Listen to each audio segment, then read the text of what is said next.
افسوسناک صورتحال ہے کہ ہم نے ذہن ایسا بنا لیا ہے کہ فجر تک ہمارا جلسہ چلے گا تبھی جلسہ کامیاب ہے یا بڑا جلسہ ہے۔ دنیا چاند پر پہنچ گئی، آپ تک اس سوچ سے باہر ہی نہیں آ پا رہے کہ فجر تک جلسہ ہوگا تبھی بہت بڑا جلسہ بہت کامیاب ہے۔ آپ معلوم ہے مہمان آنے والے عام طور پر مغرب تک، عشاء سے پہلے 9 بجے تک آ جاتے ہیں، لیکن انہیں موقع کب دیا جاتا ہے؟ جب ہماری آدھی قوم، سوئی ہوئی قوم سو جاتی ہے، آلریڈی سوئی ہے قوم ہماری، اور پھر جو جاگی ہے وہ بھی سو جاتی ہے۔ کچھ لوگ جنہیں کل کوئی کام ہے وہ اٹھ کے چلے جاتے ہیں۔ میں ایسا نہیں ہے کہ ماشاء اللہ آپ سب کو سمجھا رہا ہوں، چونکہ بہت دور دور سے لوگ آئے ہوئے، چونکہ علماء کی ذمہ داری ہے کہ جب قوم سامنے ہو تو پیغام دیں تاکہ جہاں تک ممکن ہو میسیج پہنچے۔ مفتی صاحب قبلہ نے تو بہت بہترین خطاب فرمایا، اور ایسا خطاب فرمایا کہ اگر اس جلسے میں کسی باہر کے خطیب کو نہ بھی بلایا جاتا تو مفتی صاحب کے مقتدی یہاں بیٹھے، ارے بھائی ڈر کیوں رہے ہو، ہاتھ اٹھاؤ۔ بہت قابل آدمی مفتی صاحب قبلہ اور بہترین مقرر۔ آپ سمجھ لیجیے اس طرح کے بولنے والے عام طور پر مسجدوں میں نہیں ہیں، سمجھ رہے ہیں؟ اس طرح کے بولنے والے جو باضابطہ مستقل باصلاحیت جو ہے مقرر ہوں، اللہ نے ان کی زبان میں سلاست دی ہو، مسجدوں میں امامت نہیں کرتے ہیں۔ ٹھیک ہے، یاد رکھیے گا اللہ جب کوئی نعمت دے تو اس کی قدر کرنی چاہیے۔ مفتی صاحب قبلہ کی قدر کریں، سپورٹ کریں، تعاون کریں، اور یہ جس مشن کو لے کے آگے بڑھیں اس کا سپورٹ کریں، لیکن جلسے کے لیے خاص طور پر یہ مزاج آنے والے وقت میں ضرور بنائیے کہ جلسے میں ساری چیزیں فکس ہونا چاہیے، ٹائم ہر چیز کا فکس ہونا چاہیے، لیکن تاکہ کیا ہے کہ جیسے ہمارے بزرگ ہیں، اب وہ زبردستی یا تو مہمان کے لحاظ میں بیٹھے ہیں یا اپنے امام صاحب کے لحاظ میں بیٹھے ہیں یا شاعر اسلام کے لحاظ میں بیٹھے ہیں، حالانکہ 12-1 بجے کے بعد ان کا بھی کرتا ہے جانے کا، عمر کا تقاضا ہے، ہم جوانوں کا کرتا ہے تو بزرگوں کا کیوں نہیں کرتا؟ تو کیا ہوتا ہے ایک لحاظ میں بیٹھے رہتے ہیں۔ کیا ہی اچھا ہو کہ یہ پوری کانفرنس ہماری 12:30-1 بجے لاسٹ 1:30 یا 2 بجے تک کر لیجیے، بہت زیادہ کہ سالانہ پروگرام ہے تو بہت اچھی بات ہے۔ اب یہ سمجھ لیجیے کہ 12:30 بجنے والے ہیں، اگر میں 1-1.5 گھنٹے بیان کروں تو 2 بجے میرا بیان ختم ہوگا، اور ایک مستقل خطیب حضرت مولانا احمد رضا منظری صاحب قبلہ ابھی انتظار میں ہیں کہ کب میں کرسی خالی کروں تو وہ تشریف لائیں، سمجھ رہے ہیں آپ؟ تو آپ کو فجر کی اذان جو ہے یہی سننی۔ اللہ ہماری اس کامیاب کانفرنس کو مزید کامیاب فرمائے، لیکن کوشش کیجیے گا کہ ذرا سا مزاج بدلے۔ میری بات آپ تک پہنچ رہی ہے، سمجھ میں آ رہی ہے؟ لیکن آپ میں یہ سستی کیوں ہے آج اتنی زیادہ؟ آپ میں اتنی زیادہ سستی کیوں ہے؟ اتنی غفلت میں کیوں بیٹھے ہوئے؟ بہترین دمدار انقلابی خطاب سن لیا آپ، حالانکہ میں اتنا دمدار خطاب نہیں کروں گا، کیونکہ دمدار خطاب تو آپ نے سن لیا، تو اب کیا ہے وہ تھوڑا سا میچنگ ہونی چاہیے، ایک دمدار خطاب ہو جائے تو ایک پھر بہت ہلکا خطاب ہونا چاہیے تاکہ میچ ہو جائے۔ تو دمدار خطاب آپ نے سماعت کر لیا، تو میں بہت سنجیدہ گفتگو آپ سے کروں گا، لیکن کوشش کیجیے گا کہ ہم سنیں بھی، سمجھیں بھی اور عمل کریں۔ میں آپ سے چھوٹی سی بات کروں، میں یہاں بیٹھے بیٹھے بہت دیر سے پریشان ہو رہا تھا۔ پریشان میں اس لیے نہیں ہو رہا تھا کہ مفتی صاحب کی تقریر ہو رہی ہے میرا نمبر کیوں نہیں آ رہا، یہ وجہ نہیں تھی، چونکہ میں بھی انسان ہوں، تو انسان ہونے کی حیثیت سے کل نماز مغرب کے بعد ہم لوگ راجستھان سے نکلے، اور اس کے بعد راستے میں تھوڑی دیر کے لیے رکنا ہوا، قیام وغیرہ تھا، اس کے بعد سے یہ میرا سفر تقریباً 24 گھنٹے کا میرا سفر، تو جا کے میں یہاں ابھی 8-8:30 بجے جو ہے پہنچا۔ اب 24 گھنٹے کا سفر کرنے کے بعد آپ جانتے ہیں کہ پھر جو ہے بیٹھنا کئی گھنٹے بڑا مشکل کام ہوتا ہے، تو اس لیے میں ذرا سا پریشان ہو رہا تھا کہ بھئی تھوڑی سی دیر میں آیا ہوں تو بول دوں، ایسا نہ ہو کہ پھر انسان ہونے کے ناطے جسم گواہی نہ دے اور پھر میں اٹھ کے جاؤں تو اچھی بات نہیں ہے۔ چونکہ لامحالہ کوئی بھی پروگرام، کوئی بھی فنکشن تیار کیا جاتا ہے، اس جو ہے ایک رات کے لیے مسلسل کئی مہینے جوانوں نے محنت کی، اور یہ ہم زمین سے جڑے ہوئے لوگ ہیں، یہ ساری چیزیں جانتے بھی ہیں، سمجھتے بھی ہیں۔ اللہ ہمارے جوانوں کی عمر میں برکتیں عطا فرمائے۔ تو کوشش کیجیے گا کہ یہ اتنا محنت سے حضرت مفتی صاحب قبلہ کی سرپرستی میں محفل سجائی گئی ہے، آپ کو آخر تک جانا نہیں ہے۔ جو بھی مہمان آپ کے یہاں آئے ہیں، دل کھول کر انہیں سماعت بھی کرنا ہے اور دعا میں شرکت کر کے آپ کہ اتنا بڑا مجمع کبھی کبھی جمع ہوتا ہے سال میں، اور اتنی بڑی تعداد میں جہاں لوگ اجتماعی دعا کرتے ہیں، اللہ تعالیٰ ان میں سے کسی نہ کسی کی دعا کی برکت سے سب کی دعا قبول کر لیتا ہے۔ اللہ تعالیٰ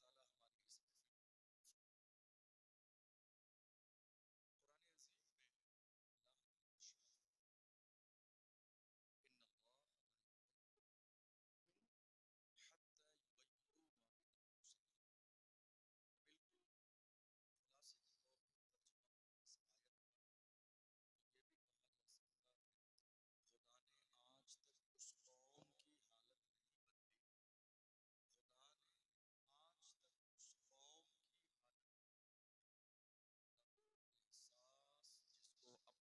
عظیم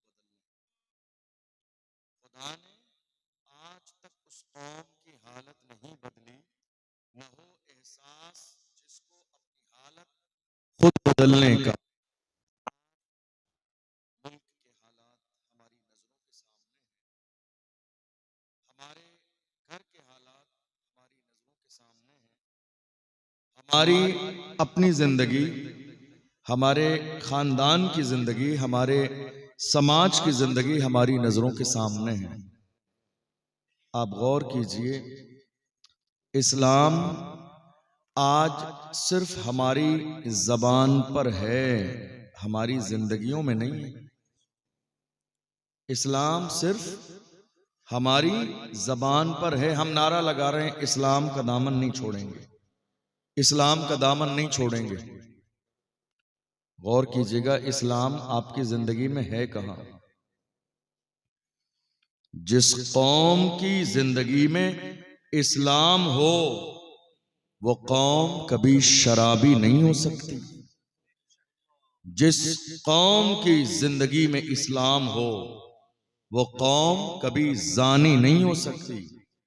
جس قوم کی زندگی میں اسلام ہو، وہ قوم کبھی جوا نہیں کھیل سکتی۔ جس قوم کی زندگی میں اسلام ہو، وہ قوم کبھی سٹا نہیں لگا سکتی۔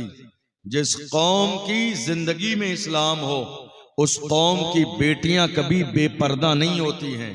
جس قوم کی زندگی میں اسلام ہو، اس قوم کے جوان عیاشیوں کی دہلیز پہ قدم نہیں رکھتے ہیں۔ جس قوم کی زندگی میں اسلام ہو، وہ قوم کبھی اپنی بیٹیوں کی شادی تاخیر سے کر کے زنا کا دروازہ نہیں کھولتی ہے۔ جس قوم کی زندگی میں اسلام ہو، اس قوم کے جوان اپنے مسلک کے غدار نہیں ہوتے ہیں بلکہ وفادار ہوتے ہیں۔ جس قوم کی زندگی میں اسلام ہو، اس قوم کے جوان شراب و شباب کے عادی نہیں ہوتے ہیں۔ جس قوم کی زندگی میں اسلام ہو، وہ قوم کبھی گناہوں کی دہلیز پر قدم نہیں رکھتی ہے۔ کیا کہا تھا تاج الشریعہ نے؟ جوانوں سے خطاب کر کے کہا تھا، جوانوں زندگی یہ نہیں ہے کسی کے لیے، زندگی ہے نبی کی، نبی کے لیے۔ نہ سمجھ مرتے ہیں زندگی کے لیے، جینا مرنا ہے سب کچھ نبی کے لیے۔ مائک ایک بار سیٹ کر کے آواز بڑھا دیجئے، پھر اس میں انگلی مت لگائیے دوبارہ، یہ آواز کم زیادہ ہو رہی ہے آپ کی، بار بار ناظم صاحب ہمارے آپ کو ٹوکتے رہے، ایک بار کر دیجئے سیٹ۔ تو جہاں اسلام زندگیوں میں ہوتا ہے، وہاں حالات کچھ اور ہوتے ہیں۔ میں آپ کو بتاؤں، کئی بار ایسا ہوتا ہے جلسوں میں جانے کے بعد انتظامیہ میں سے کچھ لوگ آ کے کان میں کہتے ہیں، حضرت ذرا سا خیال رکھنا، ذرا سا خیال رکھنا، چونکہ انہوں نے کئی جگہ ہماری کئی موضوعات پر تقریریں سنی ہیں، اصلاحی بھی سنی ہیں اور انقلابی بھی سنی ہیں، تو انہیں ڈر لگتا ہے کہ کہیں انقلابی تقریر نہ ہو جائے۔ کہتے ہیں حضرت آپ بہت زیادہ کھل کے بولتے ہیں، دبتے نہیں ہیں، کیا بات ہے؟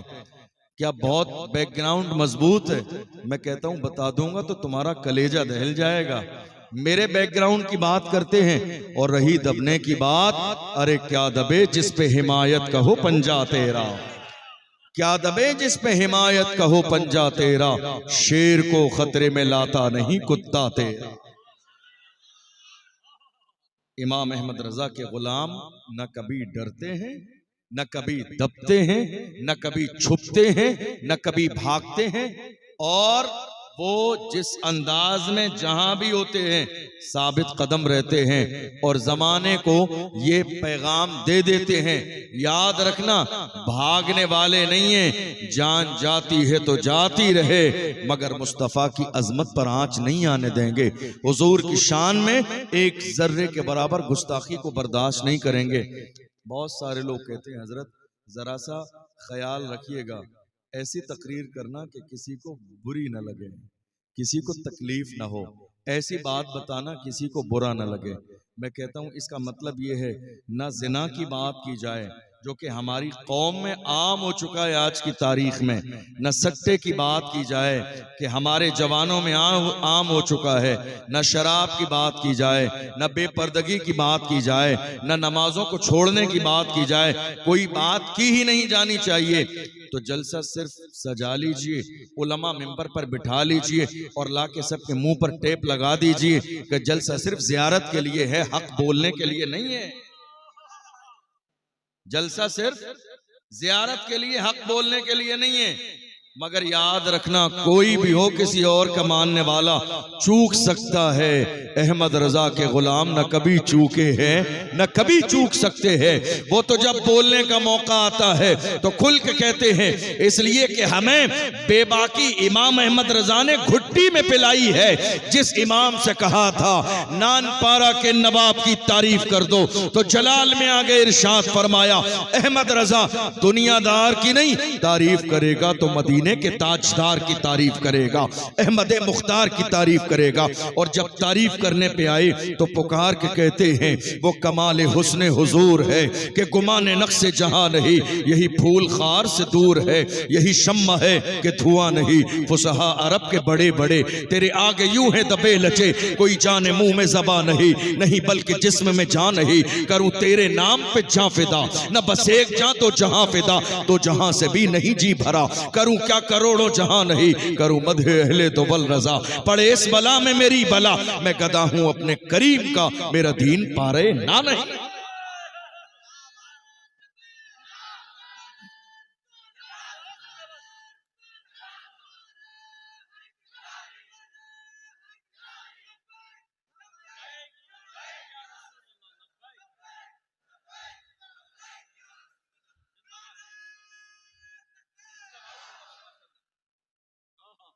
کوشش کیجئے میں آپ کو ایک چھوٹی سی بات بتاؤں، میں اصلاحی تقریر کروں گا آج آپ کی گھریلو زندگی۔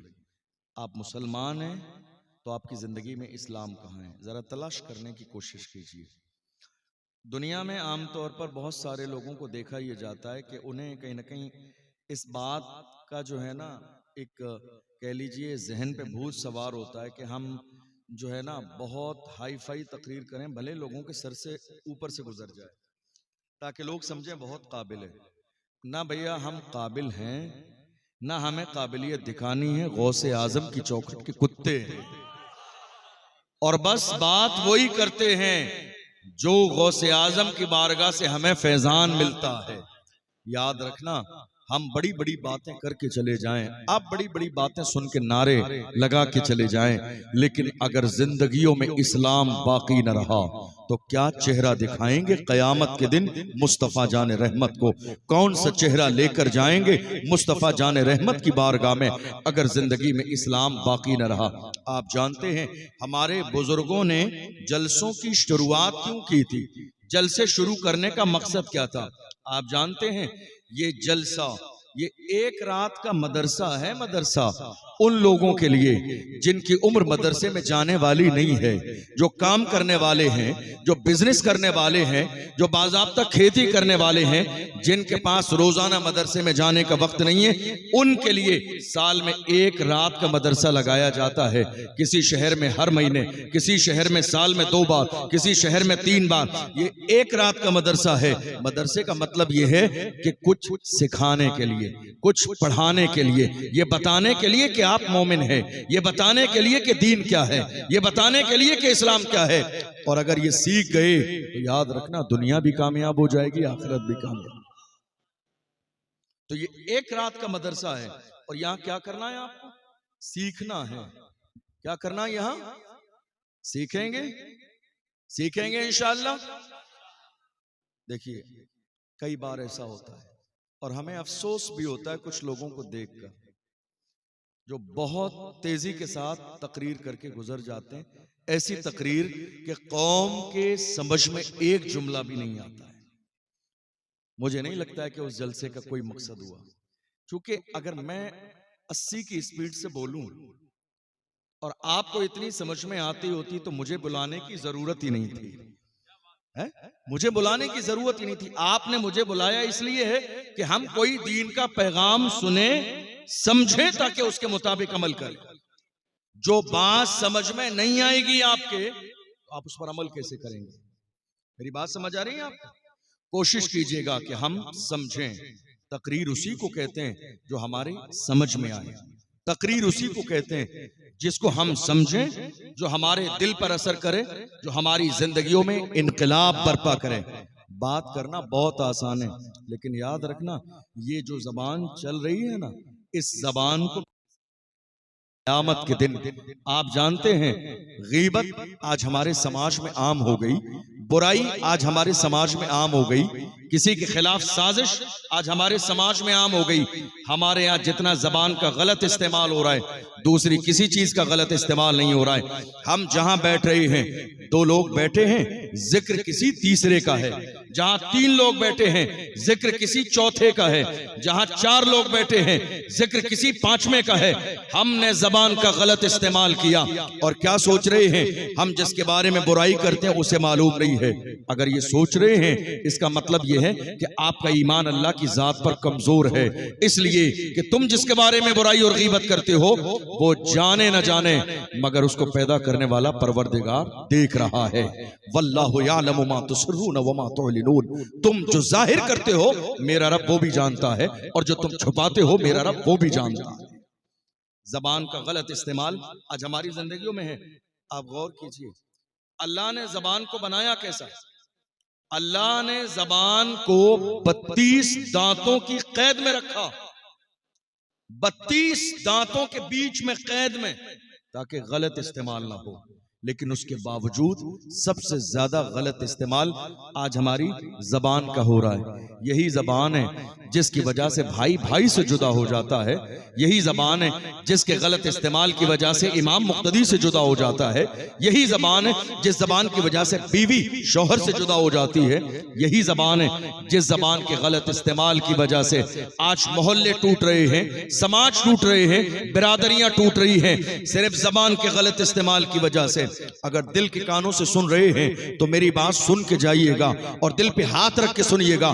جنہوں نے زندگی میں زبان کا غلط استعمال کیا، یاد رکھنا ہم نے ایسے لوگ بھی دیکھے ہیں جو زبان کا غلط استعمال کرتے رہے، برائی کرتے رہے، غیبت کرتے رہے، کسی کے خلاف سازش کرتے رہے، صبح سے شام تک زبان کا استعمال کرتے رہے. غلط استعمال زبان کا. ہم نے ایسا بھی دیکھا، ایک دن ایسا بھی آیا کہ اللہ نے ان کو فالج کی بیماری میں مبتلا کر دیا. زبان پر فالج کا اثر ہو گیا. اب پڑے ہیں بستر موت پر، اب زبان چلنے کے لیے راضی نہیں ہے، اب کلمہ پڑھنا بھی نصیب نہیں ہوتا ہے، اب قرآن پڑھنا بھی نصیب نہیں ہوتا ہے. قرآن یہی تو کہتا ہے ان بطش ربک لشدید، رب کی پکڑ بہت سخت ہے. ڈرتے رہو برائی کرنے سے پہلے کہ پکڑ نہ لیے جاؤ، غیبت کرنے سے پہلے ڈرتے رہو کہ پکڑ نہ لیے جاؤ، کسی مومن کے خلاف سازش کرنے سے پہلے ڈرتے رہو کہ اللہ کی طرف سے تمہارے اوپر عذاب نازل نہ ہو جائے. آپ کیا سمجھ رہے ہو سماج میں کوئی ایک معزز انسان ہے، مثال کے طور پر آپ کی قوم کے اس وقت رہنما اور مرشد حضرت مفتی ارشاد القادری صاحب ہیں. ہم جہاں رہتے ہیں 4 لوگ ہمیشہ ہر جگہ ایسے ہوتے ہیں جو کسی نہ کسی بنیاد پر مخالفت کرتے ہیں اور سوچتے ہیں اس شخص کو اتنی عزت کیسے ملی ہے، ڈاؤن کر دیں. یاد رکھنا اگر یہ سوچ آپ کی ہے تو اللہ کی ذات پر آپ کو یقین نہیں ہے، چونکہ قرآن کہتا ہے وَتُعِزُّ مَن تَشَاءُ وَتُذِلُّ مَن تَشَاءُ، عزت دینے والی ذات رب کی ہے۔ رب جسے عزت دینا چاہے، میرے نبی فرماتے ہیں پوری دنیا اگر اس بات پر جمع ہو جائے کہ مل کر تمہیں نقصان پہنچائے، میرا رب نہ چاہے تو نقصان نہیں پہنچا سکتے، اور اگر دنیا اس بات پر جمع ہو جائے کہ تمہیں فائدہ پہنچائے مگر میرا رب نہ چاہے تو فائدہ نہیں پہنچا سکتے۔ ہم تو بڑے خوبصورت انداز میں ایسے لوگوں کو کہتے ہیں نادان کو اس بات کا بالکل نہیں پتا، وَتُعِزُّ مَن تَشَاءُ وَتُذِلُّ مَن تَشَاءُ، اللہ کے حضور یہ ہوتا ہے فیصلہ، وَتُعِزُّ مَن تَشَاءُ وَتُذِلُّ مَن تَشَاءُ۔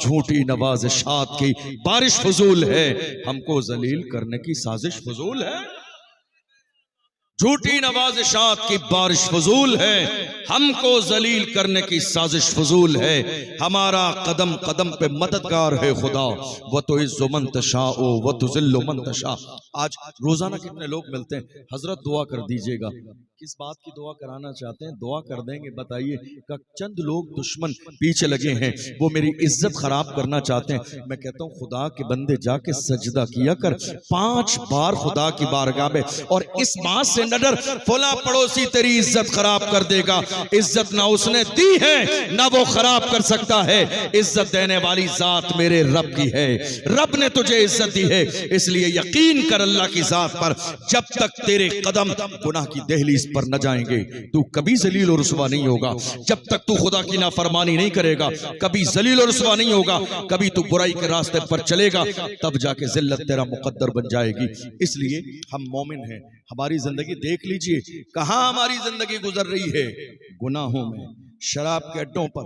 ہمارے 18 سال کے جوان کہاں ہیں، 17 سال کے جوان کہاں ہیں، شراب کے اڈے پر۔ آپ کو حیرت ہوگی اس وقت سب سے زیادہ زنا عام ہو گیا، سب سے زیادہ زنا اس وقت عام ہے۔ آپ مجھ سے کہیے میں بڑی ہائی فائی تقریر کر کے چلا جاؤں گا، آپ سن بھی لیں گے، سبحان اللہ ماشاءاللہ بھی کہہ دیں گے، مگر کل قیامت کے دن سوال مجھ سے بھی ہوگا دین کہاں پھیلایا، سوال آپ سے بھی ہوگا کہ دین سیکھا کیوں نہیں۔ بڑی بڑی باتیں کرنا بہت آسان ہے، لیکن فکر آخرت کرنا بہت مشکل کام ہے، قبر کے بارے میں سوچنا بہت مشکل کام ہے۔ کیا سوچ رہے ہو میری عمر 22 سال کی ہے تو ابھی میرے لیے زندگی کی کئی سالیں باقی ہے؟ نہیں میرے عزیز، آگاہ اپنی موت سے کوئی بشر نہیں، سامان 100 برس کا ہے، پل کی خبر نہیں، تمہیں اندازہ بھی نہیں ہے۔ ہم جب 500 کلومیٹر کا روزانہ سفر کرتے ہیں تو ہم دیکھتے ہیں 5 جگہ لاشیں پڑی ہوئی ہیں، جسم روڈ سے چپک گیا ہے، ٹرک کا پہیہ اوپر سے گزر کے چلا گیا ہے، جسم باقی نہیں ہے، سر الگ ہے، دھڑ الگ ہے، ہاتھ الگ ہے، پیر الگ ہے، دیکھ کر جسم کے رونگٹے کھڑے ہو جاتے ہیں۔ یہی تھا نادان دولت پہ غرور کرنے والا، یہی تھا مالداری پہ غرور کرنے والا، یہی تھا حسن و جمال پر غرور کرنے والا۔ خدا نے دکھا دیا بادشاہی صرف میری ہے، طاقت صرف میری ہے، پاور صرف میرا ہے۔ اے میری قوم کے غیرت مند جوانوں، گناہ کرنے سے پہلے یاد رکھنا اللہ نے 2 فرشتے تمہارے ساتھ مقرر کر دیے ہیں۔ تم کیا سوچ رہے ہو آج دنیا میں کوئی معاملہ ہوتا ہے تمہاری زبان قینچی سے زیادہ تیز چلتی ہے صفائی دینے کے لیے، بگڑی ہوئی بات زبان سے سنبھال لیتے ہو، سوچتے بہت قابل آدمی ہے۔ یاد رکھنا قیامت کے دن تمہاری زبان چلے گی نہیں۔ اللہ کا قرآن کہتا ہے الیوم نختم علی افواہہم وتکلمنا ایدیہم وتشہد ارجلہم بما کانوا یعملون۔ زبان بولے گی نہیں، مہر لگا دی جائے گی، تمہارے جسم کے اعضاء تمہارے خلاف گواہی دیں گے۔ زبان بولے گی نہیں، ہاتھ تمہارے خلاف گواہی دیں گے، پیر تمہارے خلاف گواہی دیں گے، جسم کا ایک ایک حصہ تمہارے خلاف گواہی دے گا۔ آج ہمارے ہاں سب سے بڑا مسئلہ کیا ہے؟ ہماری اور آپ کی زبانوں پر سوال صرف اتنا ہے حضرت کیا کریں، کاروبار نہیں چلتا ہے، حضرت کیا کریں، پریشانی بہت ہے۔ دل کے کانوں سے سنیے گا، ایک ایک بات قرآن اور حدیث کی روشنی میں سناؤں گا آپ کو، دل کے کانوں سے سن کے جائیے گا اور اپنی زندگی میں شامل کرنے کی کوشش کیجیے گا۔ آج شکوہ کیا ہے؟ حضرت کوئی ایسا تعویذ مل جائے کہ ہمارے کاروبار بہتر ہو جائیں، کوئی ایسی دعا ہو جائے کہ ہماری زندگی بہتر ہو جائے۔ آپ جانتے ہیں کسی نے یہ بات آپ کے ذہن میں ڈال دی، صاحب کسی نے جادو کرا دیا اس لیے کاروبار فیل ہو گیا ہے، کسی نے بندش کرا دی ہے اس لیے آپ کی دکان نہیں چل رہی ہے، کسی بابا نے تعویذ کر دیا ہے اس لیے کاروبار اور بزنس فیل ہو گیا۔ میرے عزیزو غور تو کرو، ذرا صادق و مصدوق پیغمبر سے پوچھو، یا رسول اللہ رزق میں ہمارے گھر میں کمی کیوں آئی، ہمارے گھر میں یہ دولت کی کمی کیوں آئی، ہماری زندگی میں یہ پریشانیاں کیوں آئیں؟ جس دن تم حضور سے پوچھو گے یاد رکھنا اصل چہرہ میرے نبی کی زبان سے نکلنے والے جملے تمہیں دکھا دیں گے کہ زندگی میں پریشانی کیوں ہے۔ یاد رکھنا وہ تو پروردگار اتنا کریم ہے، تم تو انسان ہو، وہ تو سمندر کی ویل مچھلی کو روزانہ کونٹلوں رزق عطا فرماتا ہے، وہ تمہیں محروم کب کرے گا؟ وہ تو سانپ بچھو اور کیڑے مکوڑے کو بھی رزق دیتا ہے، ہم تو پھر اشرف المخلوقات ہیں۔ اللہ کا قرآن کہتا ہے وَمَا مِن دَابَّةٍ فِي الْأَرْضِ إِلَّا عَلَى اللَّهِ رِزْقُهَا، زمین میں کوئی جانور بھی ایسا نہیں ہے مگر اللہ اپنی رحمت سے اسے رزق عطا فرماتا ہے، کوئی جانور بھی ایسا نہیں ہے۔ آپ غور کیجئے ہمارے رزق میں کمی کہاں سے آئی، ہمارا بزنس فیل کیوں ہوا، میں وجہ بھی بتاؤں اور علاج بھی، ہمارے کاروبار فیل کیوں ہوئے، ہماری بیٹیوں کے رشتے کیوں ٹوٹ گئے، ہماری کھیتیاں تباہ و برباد کیوں ہو گئیں؟ کیا کسی نے تعویذ کرایا، کیا کسی نے گنڈا کرایا، یا کسی بابا نے ہمارے لیے سفلی عمل کر دیا؟ نہیں میرے عزیزو، اللہ کے محبوب صادق و مصدوق پیغمبر سے پوچھ لو۔ میرے آقا صلی اللہ علیہ وسلم ارشاد فرماتے ہیں زنا میں 6 مصیبتیں ہیں، زنا میں 6 مصیبتیں ہیں، 6 مصیبتیں۔ جب قوم میں زنا عام ہو جائے، جب جوان زنا کی دہلیز پہ قدم رکھتے ہیں، جب ہمارے جوان رات کو اپنی رنگین کرنے لگیں، جب جوانوں کو اپنی جوانی کا احساس نہ ہو۔ جوانوں تمہیں اندازہ بھی نہیں ہے، کسی بھی دور میں میری قوم کے جوان ایسے نہیں تھے جو آج گناہوں کی دہلیز پر ہیں۔ ڈاکٹر اقبال سے پوچھو جوان کیسے تھے، تو ڈاکٹر اقبال نے کہا تھا میری قوم کے جوان ایسے تھے ٹل نہ سکتے تھے اگر جنگ میں اڑ جاتے تھے، پاؤں شیروں کے بھی میدان سے اکھڑ جاتے تھے، تجھ سے سرکش ہوا کوئی تو بگڑ جاتے تھے، تیر کیا چیز ہے ہم توپ سے لڑ جاتے تھے، شان آنکھوں میں نہ جچتی تھی جہاں داروں کی، کلمہ پڑھتے تھے ہم چھاؤں میں تلواروں کی، ہم جو جیتے تھے تو جنگوں کی مصیبت کے لیے یا رسول اللہ، اور مرتے تھے تیرے نام کی عظمت کے لیے۔ دشت تو دشت ہے، دریا بھی نہ چھوڑے ہم نے، بحر ظلمات میں دوڑا دیے گھوڑے ہم نے۔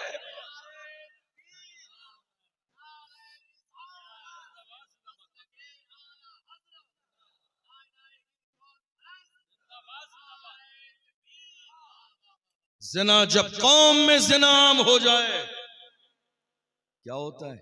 6 مصیبتیں آتی ہیں بندے کی زندگی میں، 3 دنیا میں اور 3 مرنے کے بعد کی زندگی میں۔ میری بات سمجھ آ رہی ہے؟ آپ سب کو سمجھ آ رہی ہے؟ آپ بور تو نہیں ہو رہے، پریشان تو نہیں ہو رہے، ٹاپک بدلنا تو نہیں ہے مجھے، اسی پہ کنٹینیو کروں؟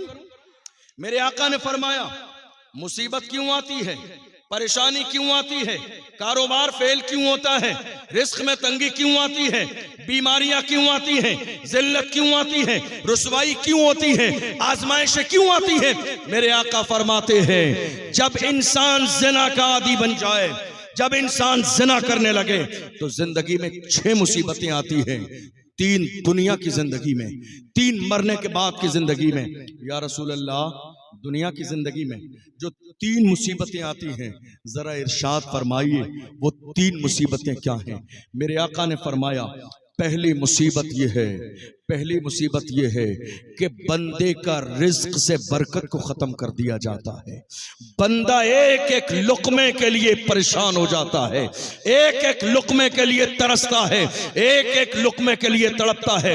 تمہیں اندازہ نہیں ہے جس قوم میں زنا عام ہو جاتا ہے وہ قوم ذلت اور رسوائی کے دلدل میں پھنس جاتی ہے، ایک ایک لقمے کے لیے لوگ پریشان ہو جاتے ہیں۔ جس قوم میں زنا عام ہو جائے تم نے دیکھ دیکھا نہیں, کورونا کا زمانہ ہمارے لیے سب سے بڑی مثال ہے.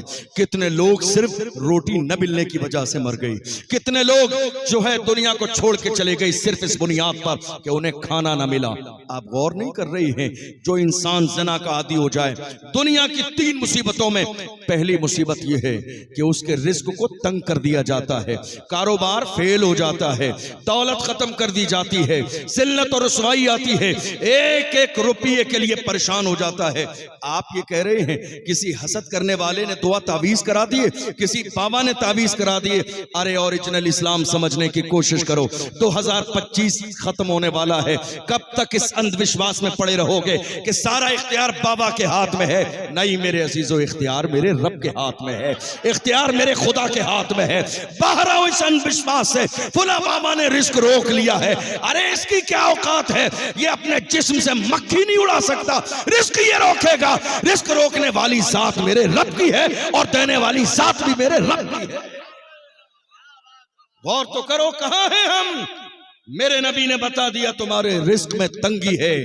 وجہ یہ ہے کہ قوم میں گناہ ہو رہا ہے, وجہ یہ ہے کہ جوان زنا کی دہلیز پہ قدم رکھ چکے ہیں, وجہ یہ ہے کہ بیٹیوں کی آبرو سلامت نہیں ہے, وجہ یہ ہے کہ بیٹیوں نے پردہ چھوڑ دیا ہے. اللہ اکبر. میرے آقا ارشاد فرماتے ہیں, اور دوسری مصیبت دنیا کی زندگی میں زنا کرنے والے کی دوسری مصیبت کیا ہے؟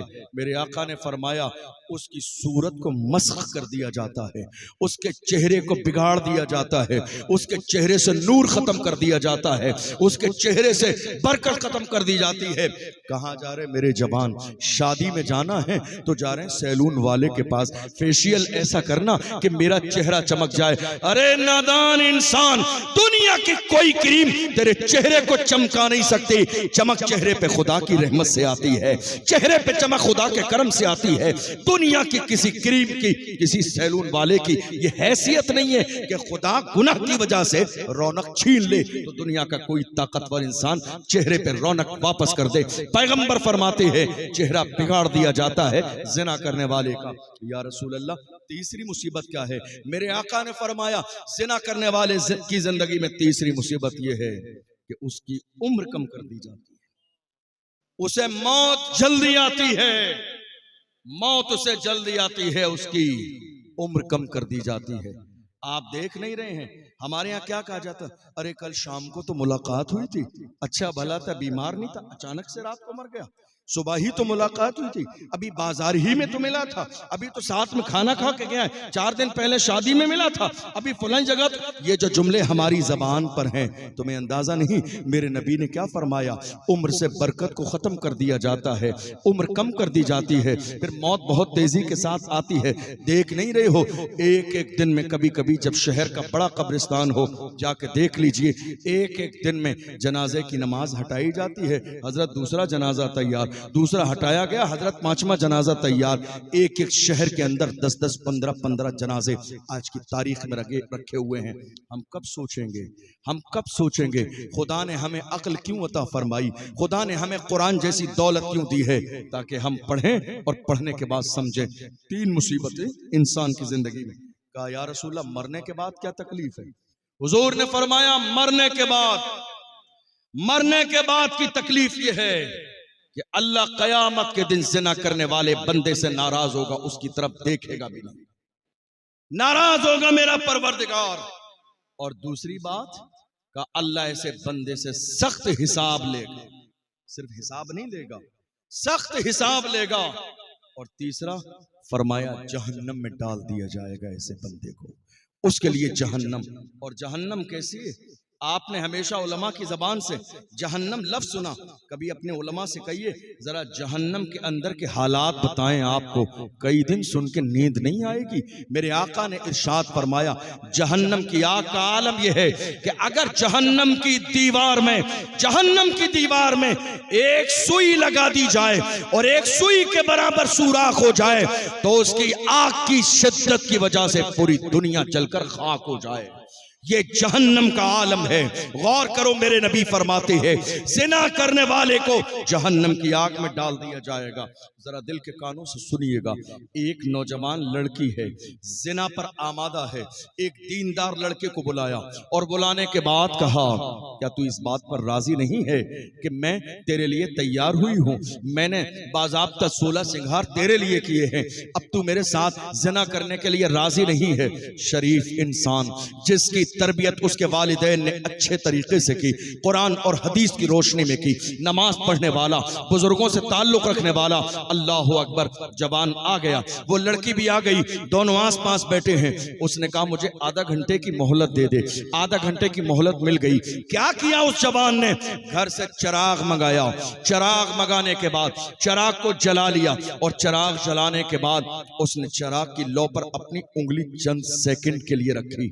جوانوں سن کے جانا, دل کی تختی پہ لکھ کے لے جانا, تاکہ زندگی میں کبھی شیطان تمہیں یہاں تک نہ پہنچائے. جوان نے چراغ کی لو پر اپنی انگلی رکھی اور 2 سیکنڈ کے بعد ہاتھ ہٹا لیا. کسی میں ہمت ہے جو 10 منٹ کہہ رہا ہوں, 1 منٹ چراغ کے سامنے اپنا ہاتھ کر دے؟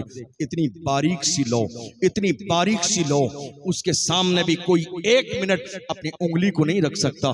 اللہ اکبر. پھر دوسری انگلی بڑھائی, ہاتھ کھینچ لیا. تیسری انگلی بڑھائی, ہاتھ کھینچ لیا. ہتھیلی کی, ہاتھ کھینچ لیا. وہ لڑکی کہتی ہے جوان کیا بات ہے, حسن تیرے سامنے ہے, شباب تیرے سامنے ہے, جمال تیرے سامنے ہے, سب کچھ تیرے سامنے ہے, اور تو یہ مزے کرنے میں لگا ہے, آنکھ پر انگلی رکھ رکھ کے چیک کرتا ہے. اللہ اکبر. اس جوان نے کہا تھا نادان عورت تجھے اندازہ نہیں, میں دیکھ رہا ہوں, میرے نبی کا فرمان ہے جہنم کے اندر ڈال دیا جائے گا. میں دیکھ رہا ہوں کیا دنیا کی آگ پر ایک لمحے کے لیے انگلی رکھ کے گوارا کر سکتا ہوں, کیا میں برداشت کر سکتا ہوں؟ میں نے دیکھ لیا دنیا کے چراغ کی لو پر اگر 1 سیکنڈ کے لیے بھی میں انگلی نہیں رکھ سکتا تو جہنم کی آگ کو برداشت کیسے کروں گا. یہ فکر تھی, یہ انداز تھا, یہ آخرت کی تیاری تھی, یہ اللہ سے ڈر تھا, یہ سینے میں ضمیر زندہ تھا. جب ضمیر زندہ ہوتا ہے تو احساس گناہ ہوتا ہے, اور جب احساس گناہ ہوتا ہے تو بندہ گناہ پہ شرمندہ ہوتا ہے. اور صادق و مصدوق پیغمبر نے ارشاد فرمایا الندامت التوبہ, گناہ پہ شرمندہ ہو جانا ہی توبہ ہے. میرے آقا نے فرمایا التائب من الذنب کمن لا ذنب لہ, گناہ سے توبہ کرنے والا بندہ اپنے گناہوں سے ایسے ہی پاک ہو جاتا ہے گویا کہ اس نے زندگی میں گناہ کیا ہے. ایک عورت آئی حضور کی بارگاہ میں, توجہ ہے آپ کی, ایک عورت آئی حضور کی بارگاہ میں. ہمارے یہاں آج جانتے ہو کیا ہے, ہمارے یہاں مزاج یہ بنا ہے گناہ ہم نے کیا, گناہ ہماری اولاد نے کیا, گناہ ہمارے دوستوں نے کیا, تو وہ گناہ چھپایا جاتا ہے. اور گناہ اگر کسی دوسرے نے کیا تو وہ اخبار میں چھپایا جاتا ہے تاکہ زمانے کو پتہ چل جائے. یہی ہے ہمارے ایمان کی کمزوری. اور ہم گناہ کرنے کے بعد انسان کا مزاج یہ ہے, آپ جانتے ہیں میرے آقا نے ایک بار زندگی میں زبان باہر نکالی اور زبان کو پکڑا, اور زبان پکڑ کے میرے نبی نے فرمایا یہ تنہا زبان اتنی خطرناک ہے کہ اس کے غلط استعمال کی وجہ سے لاکھوں لوگ جہنم کا ایندھن بن جائیں گے. یہ زبان ہے. انسان گناہ کرنے کے بعد بجائے اس کے یہ کہہ دے غلطی ہو گئی, ایک جملہ کہہ دے مجھ سے غلطی ہو گئی, جب وہ کہہ دے غلطی ہو گئی بات ختم ہو گئی. مگر آج کا انسان کیسا ہے, ایک جملہ کہنے کے بجائے 1000 غلط دلیلیں دے دیتا ہے صرف اپنے آپ کو صحیح ثابت کرنے کے لیے. اللہ اکبر. میرے آقا صلی اللہ علیہ وسلم کے دیوانوں, اس دور میں لوگوں کا مزاج کیا تھا, وہ گناہ کرتے تھے تو گناہ کرنے کے بعد چل کے حضور کی بارگاہ میں آتے تھے, اور وہ یہ چاہتے تھے کہ گناہ کی سزا ہمیں دنیا ہی میں مل جائے تاکہ مرنے کے بعد ہمیں ذلیل و رسوا نہ ہونا پڑے. آج ہماری زبان پر کیا جملہ ہے, جنت ہماری ہے اور ہمارے باپ کی ہے. یہ جملہ ہم جذباتی ہو کے بول دیتے ہیں, مستی اور مذاق میں بول دیتے ہیں. تمہیں اندازہ بھی نہیں دنیا جس ذات کو غوث اعظم کہتی ہے, زمانے نے دیکھا کنکریوں کے اوپر سر رکھ کر غوث اعظم دعا کر رہی ہیں اے اللہ اگر میرے اعمال تیری بارگاہ میں قبول کرنے کے قابل نہ ہو تو قیامت کے دن مجھے نابینا اٹھانا, تاکہ میدان محشر میں دنیا کے سامنے مجھے شرمندگی نہ ہو۔ کون غوث اعظم؟ اللہ اکبر، کون غوث اعظم جن کی شان یہ ہے پوری دنیا میں رہنے والا بندہ پریشانی کے وقت میں انہیں پکارتا ہے تو آج کی تاریخ میں بھی بغداد معلیٰ سے مدد پہنچتی ہے۔ یہ شان غوث اعظم رضی اللہ تعالی عنہ کی ہے۔ مگر عاجزی دیکھ لیجئے، مگر تواضع دیکھ لیجئے اللہ کی بارگاہ کے اندر۔ اللہ اکبر، ہم چھپانے میں لگے ہیں، اپنے گناہ پر شرمندہ نہیں ہیں۔ ایک عورت آئی حضور کی بارگاہ میں، توجہ ہے آپ کی، ایک عورت آئی حضور کی بارگاہ میں، کہا یا رسول اللہ طہرنی، یا رسول اللہ، یا رسول اللہ مجھے پاک کر دیں۔ کیا کہا؟ سب بولیے، یا رسول اللہ مجھے پاک کر دیں۔ میرے آقا نے فرمایا کیا ہوا؟ کہ یا رسول اللہ شیطان نے برگلا دیا، مجھ سے زنا ہو گیا۔ وہ چاہتی تو چھپا لیتی، وہ چاہتی تو بتاتی نہیں، وہ چاہتی تو چل کے نہیں آتی، وہ چاہتی تو کسی کو پتا نہیں چلتا۔ آپ جانتے ہیں زنا کہاں ہوتا ہے؟ روڈوں پہ زنا نہیں ہوتا ہے۔ یہ اور بات ہے جو دوسرے زنا ہیں آج وہ روڈوں پہ بھی ہونے لگے ہیں، ورنہ زنا روڈوں پہ نہیں ہوتا ہے، اندھیری رات میں زنا ہوتا ہے، تنہائی میں زنا ہوتا ہے۔ یعنی زنا کرنے والے اگر عام طور پر نہ بتائیں تو کسی کو پتا نہیں چلے گا جب تک وہ زندہ رہیں گے کہ اس نے زنا کیا ہے یا زنا نہیں کیا ہے۔ مگر ایک ہوتا ہے ضمیر کا زندہ ہونا۔ انسان سے گناہ ہو جائے تو وہ قبر میں جانے سے پہلے یہ سوچتا ہے کہ قبر میں مصطفیٰ کا دیدار ہوگا، کہیں ایسا نہ ہو میرے اس گناہ کی وجہ سے مصطفیٰ مجھ سے چہرہ پھیر لے۔ اس لیے مرنے سے پہلے جہاں ضمیر زندہ ہوتا ہے انسان توبہ کی کوشش کرتا ہے۔ آئی حضور کی بارگاہ میں، کہا طہرنی یا رسول اللہ، یا رسول اللہ مجھے اس پاک صاف فرما دے۔ حضور نے فرمایا کیا ہوا؟ کہا یا رسول اللہ زنا ہو گیا ہے۔ دیکھو رحمت للعالمین پیغمبر کی شان کیا ہے۔ میرے آقا نے یہ نہیں فرمایا ابھی اسے سنسار کیا جائے گا، ابھی اسے کوڑے لگائے جائیں گے، بلکہ اللہ کے محبوب نے ارشاد فرمایا تیرے پیٹ میں جو بچہ ہے اس کا کوئی جرم نہیں ہے، اس لیے جا چلی جا، جب تک بچہ پیدا نہ ہو جائے تب تک تجھے سزا نہ دی جائے گی، جب بچہ پیدا ہو جائے اس کے بعد آنا۔ پیدا ہوا، وہ عورت واپس آئی، ایک روایت میں ہے پھر میرے نبی نے لوٹایا، کہا ابھی دودھ پینے کا زمانہ ہے، بچہ دودھ کہاں سے پیے گا؟ چونکہ محبوب رحمت للعالمین بھی ہے، انہیں عورت کی پرواہ بھی ہے تو پیدا ہونے والے بچے کی پرواہ بھی ہے۔ اللہ اکبر فرمایا 2 سال دودھ پینے کا زمانہ مکمل کر لے تب آنا۔ غور تو کرو کیا احساس تھا اس دور کا، کیا ضمیر تھے لوگوں کے۔ گناہ ہو بھی جاتا تھا تو احساس گناہ موجود ہوتا تھا، وہ جانتے تھے یہ دنیا فانی ہے۔ اللہ کا قرآن کہتا ہے کل من علیہا فان ویبقى وجہ ربک ذو الجلال والاکرام، ساری چیزیں فنا ہونے والی ہے، باقی رہنے والی صرف اللہ کی ذات ہے۔ یہ دور تھا۔ ایک زمانہ آیا میرے رسول کی بارگاہ میں حدیث سنا رہا ہوں آپ کو، یہ قصے نہیں ہیں، کہانیاں نہیں ہیں، بخاری کی حدیث ہے۔ میرے نبی کی بارگاہ میں ایک جوان آیا۔ انداز تبلیغ کیا ہوتا ہے، کسی کو سمجھانے کا طریقہ کیا ہوتا ہے۔ آج ہمارا رویہ ایسا ہے، سگا بیٹا ہم سے راضی نہیں ہے، سگی بیٹی ہمارے رویے سے راضی نہیں ہے، بہن ہمارے رویے سے راضی نہیں ہے، ہم کسی کی کیا اصلاح کریں گے۔ لیکن آج بھی اگر ہم اصلاح کرنے کا صحیح معنی میں مزاج رکھتے ہیں تو ہم جہاں بھی کھڑے ہو جائیں گے وہاں بھی لوگوں کی اصلاح کر لیں گے، صرف اس بنیاد پر کہ ہمارے دل میں اصلاح کا جذبہ ہو، لیکن پردے کے ساتھ، کسی مومن کو ذلیل اور رسوا کر کے نہیں۔ جوان آیا اور جانتے ہو آنے کے بعد انجمن لگی ہے، صحابہ موجود ہیں، کہ یا رسول اللہ اذن لی بالزنا، یا رسول اللہ مجھے زنا کی اجازت دیں۔ جوان ہے، کلمہ نہیں پڑھا ہے، حضور کی بارگاہ میں آ کے کہتا ہے زنا کی اجازت دیں۔ اللہ اکبر، غور کرو، جہاں صحابہ بیٹھے ہو وہاں جوان اجازت کس کی مانگ رہا ہے؟ دین کے کام کی نہیں، گناہ کرنے کی اجازت۔ کس سے؟ رسول اللہ سے۔ صحابہ ناراض ہو گئے، کچھ لوگ آگے بڑھے، ناراضگی کا ماحول ہوا، لیکن کرم کرنے والے پیغمبر نے دور بیٹھا تھا تو محبت اور زیادہ عام کی اور قریب بلا لیا۔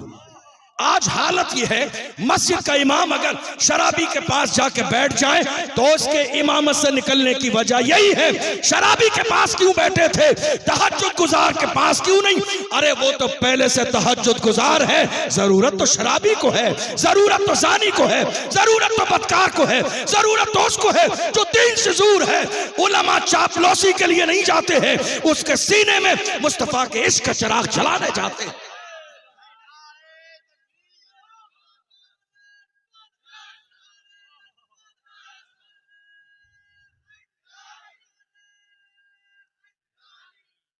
انداز تبلیغ کیا ہے؟ تبلیغ کیا ہے؟ جو جتنا زیادہ گناہ کرنے والا ہے اس کو دھتکار دو گے باغی ہو جائے گا، بھگا دو گے باغی ہو جائے گا، بے عزت کرو گے باغی ہو جائے گا۔ کسی نے کہا تھا نا، محبت فاتح عالم، محبت فاتح عالم۔ کبھی اس جملے پر غور کیا؟ محبت فاتح عالم کیا مسئلہ ہے اور کیا مطلب ہے محبت فاتح عالم کا؟ محبت فاتح عالم کا مطلب یہ ہے تم محبت لے کر جدھر جدھر جاؤ گے لوگ تمہارے قدموں میں اپنے دل بچھا دیں گے، اپنی نظروں کو بچھا دیں گے، اس لیے کہ محبت سے بڑا فارمولہ کوئی بھی نہیں ہے۔ یہ میرے مصطفیٰ کی محبت تھی، جبکہ زمانے نے پکار کے کہا، ایک عرب نے آدمی کا بول بالا کر دیا، خاک کے ذروں کو ہم دوش سریا کر دیا، قدرت جو راہ پر اوروں کے ہادی بن گئے، کیا نظر تھی جس نے مردوں کو مسیحا کر دیا۔ غور کیجئے، کرم دیکھیے، گناہ کی اجازت مانگنے والا، مگر انداز مصطفیٰ کیا ہے؟ کہا قریب آؤ، اور قریب بلایا، برابر بٹھایا۔ اور اب میرے نبی احساس دلا رہے ہیں، جوانوں سن کے جائیے گا، شاید تمہاری زندگی میں آج کے بعد انقلاب پیدا ہو۔ میرے آقا نے فرمایا، جوان کیا کہتا ہے؟ کہ یا رسول اللہ زنا کی اجازت دے دیں۔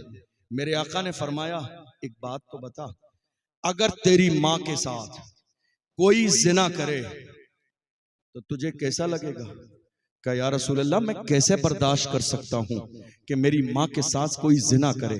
میرے آقا نے فرمایا، تو برداشت نہیں کر سکتا تو تو جس کے ساتھ زنا کرے گا وہ بھی تو کسی کی ماں ہے۔ تو یہ چاہتا ہے زنا کرے تو تو یہ کیسے برداشت کر سکتا ہے کہ تیری بہن کے ساتھ زنا کیا جائے؟ تیری خالہ کے اور پھوپھی کے ساتھ میرے نبی کہتے رہے، احساس دلاتے رہے، اور آخر میں حضور نے اس کے دل پہ ہاتھ مارا اور دعا دے دی، اور پیغمبر کی دعا، سبحان اللہ، یہ جو لب ہے نا، اللہ اکبر، امام احمد رضا کہتے ہیں، پتلی پتلی گلے قدس کی پتیاں، ان لبوں کی نزاکت پہ لاکھوں سلام۔ نظر دیکھو پیغمبر کی نظر، امام احمد رضا سے پوچھ لو پیغمبر کی نظر کی شان کیا ہے؟ فرماتے ہیں جس طرف اٹھ گئی دم میں دم آ گیا، اس نگاہ عنایت پہ لاکھوں سلام۔ اللہ کے پیغمبر نے نظر اٹھا کے دیکھ لیا، مصطفیٰ جان رحمت کی زبان سے جملے نکلے، اور پیغمبر کی زبان شان کیا ہے؟ جو شب کو کہہ دیا دن ہے تو دن نکل آیا، جو دن کو کہہ دیا شب ہے تو رات ہو کے رہی، تمہارے منہ سے جو نکلی وہ بات ہو کے رہی۔ وما ينطق عن الهوى ان هو الا وحی یوحى، پیغمبر اپنی مرضی سے کچھ نہیں بولتا ہے، حضور کی زبان سے وہی نکلتا ہے جو رب چاہتا ہے۔ میرے نبی نے اس کے دل پر ہاتھ مارا اور فرمایا، اللہم طہر قلب، اے اللہ اس جوان کے دل کو پاک کر دے، وحسن فرجا، اس کی شرمگاہ کی حفاظت فرما، واغفر ذنبا، اے اللہ اس کے گناہوں کو معاف فرما۔ آپ غور کیجئے، میرے آقا صلی اللہ علیہ وسلم نے فرمایا، من یضمن لی ما بین رجلیہ وما بین لحییہ اضمن لہ الجنہ۔ حضور فرماتے ہیں تم میں سے جو شخص مجھے دو چیزوں کی ضمانت دے گا میں بدلے میں اسے جنت کی ضمانت دوں گا۔ ذہن حاضر ہے آپ کا؟ ذرا ہاتھ اٹھا کے کہیے یا رسول اللہ۔ حضور کی زبان دیکھیں، آج ہماری زندگی میں مشکلات کیوں ہیں؟ ہمیں ہمارے رسول کی زبان پر یقین نہیں ہے، حضور کی زبان پر ہمارا یقین کمزور ہو گیا، اس لیے زندگی میں پریشانی ہے۔ صحابہ کی زندگی کیسی تھی معلوم ہے؟ آپ نے کئی بار یہ بات سنی، لذت کے لیے اور برکت کے لیے دوبارہ کہہ دوں، اللہ کے رسول نے جب ہجرت فرمائی تھی، ہمارا حال کیا ہے؟ کوئی آپ سے کہہ دے ذرا سی محلے میں لڑائی ہو جائے کہ تمہارا بھی نام ہے، رات کو پولیس آئے گی، کنفرم نہیں ہے، یقین نہیں ہے، پھر بھی آپ اپنا محلہ نہیں شہر چھوڑ کے چلے جاتے ہیں کہ کہیں رات میں پولیس نہ آ جائے۔ مگر حضور کے غلاموں کا ایمان کیسا تھا جانتے ہیں، دشمن تلوار لیے کھڑے ہیں، حضور پر حملہ کرنا چاہتے ہیں، ایسے عالم میں میرے نبی نے فرمایا علی میرے بستر پہ سو جاؤ، یقین دیکھو، محبت دیکھو، میرے بستر پہ سو جاؤ۔ ایک لمحے کے لیے علی کے دل میں خیال آیا ہوگا کہ شاید حضور کی محبت میں آج جان دینے کا وقت آ گیا ہے، مگر سینوں کے راز کو جاننے والا پیغمبر جس کے لیے امام احمد رضا نے کہا اور کوئی غیب کیا تم سے چھپا ہو بھلا جب نہ خدا ہی چھپا، تم پہ کروڑوں درود، اس پیغمبر نے اگلے جملے کہا، علی کا چہرہ دیکھ کر کہا علی صبح اٹھنا۔ کیا کہا؟ علی صبح اٹھنا۔ یقین ہو گیا اب موت کبھی بھی آ سکتی ہے، آج کی رات نہیں آئے۔ یقین دیکھو حضور کے جملے پر، لیکن دل میں خیال یہ بھی آیا ہوگا کہ حضور تو چلے جائیں گے، دشمن گھر میں داخل ہوں گے، مجھے دیکھیں گے کہیں ایسا نہ ہو حملہ نہ کر دیں۔ اگلے لمحے میرے نبی نے سامان دے کے کہا یہ مکے والوں کی امانتیں ہیں، تم دے کے مدینے آ جانا۔ علی کو یقین ہو گیا اب موت مجھے مکے میں نہیں آئے گی، اب مجھے موت یہاں نہیں آئے گی، کیوں؟ حضور نے کہا ہے۔ لوگوں نے ایک زمانے میں کہا تھا علی ہمیشہ یاد خدا میں روتے رہتے ہو، کوئی زندگی کی رات ایسی بھی ہے جب بے فکر سوئے ہو، زندگی کی سب سے اچھی نیند جس رات میں آئی ہو، مولا کائنات نے فرمایا اس رات نیند سب سے اچھی آئی تھی جس رات میرے نبی نے ہجرت فرمائی تھی، دشمن تلوار لیے کھڑے تھے، علی اس وقت میں تو نیند آنی نہیں چاہیے تھی، کہا ہر رات علی بستر پہ سوتا کلمہ پڑھ کے کہ شاید